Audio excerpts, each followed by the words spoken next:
आज हम उत्तर व्यवहारवाद के आधारभूत लक्षण एवं उनकी मान्यताओं के बारे में अध्ययन करेंगे। हमने व्यवहारवाद के विरुद्ध उत्तर व्यवहारवाद का जन्म क्यों हुआ उसके बारे में अध्ययन किया है और आज हम डेविड ईस्टन के द्वारा जो उत्तर व्यवहारवाद के प्रमुख लक्षण और जो मान्यताएं बताई गई हैं उनको विस्तार से पढ़ेंगे।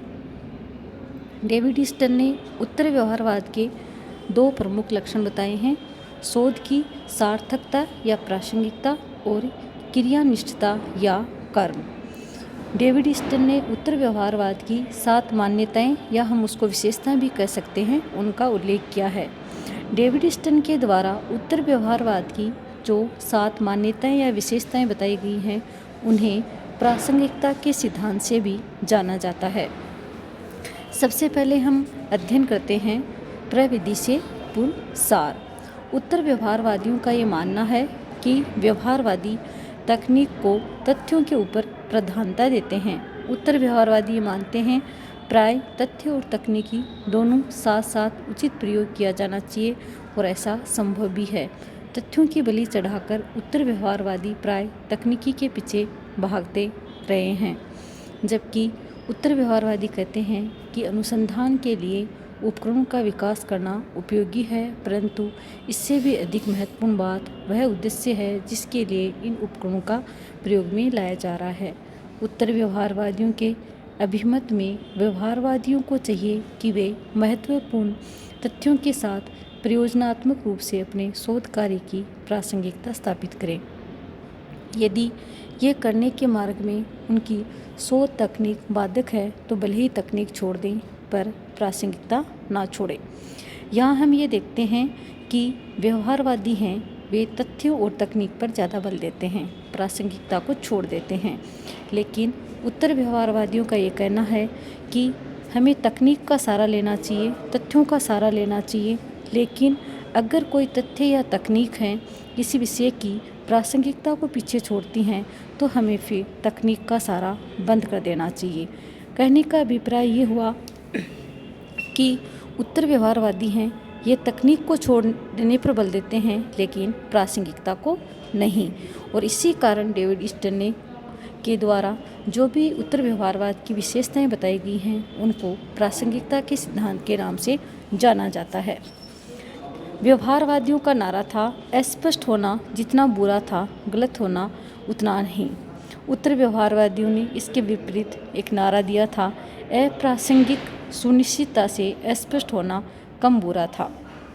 कहने का अभिप्राय ये हुआ कि जो उत्तर व्यवहारवादी हैं वो प्रासंगिकता पर ज़्यादा बल देते हैं।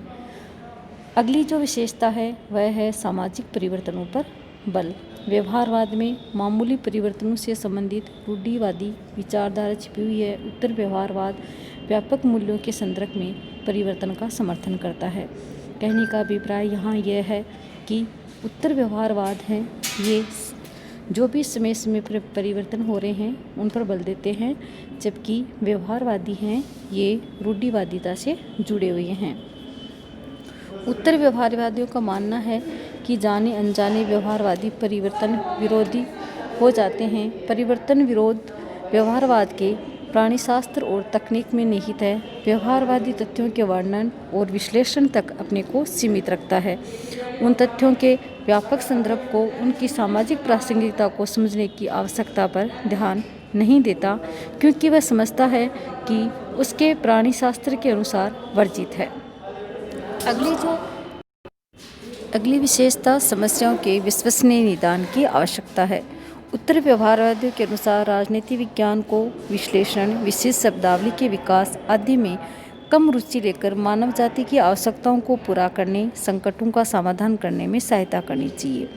उत्तर व्यवहारवाद है ये जो भी समाज के सामने या फिर जो भी वैश्विक समस्याएं हैं उनके समाधान पर ज़्यादा बल देती रही है, और इसके अलावा जो भी वैश्विक जो समस्याएं हैं, चाहे वह युद्ध की समस्या हो या फिर नस्लवाद की समस्या हो या फिर आतंकवाद की समस्या हो या फिर भयंकर गरीबी की समस्या हो, ये जो सारी समस्याएं हैं इनके चिंतन पर ज़्यादा बल उत्तर व्यवहारवादियों ने दिया है।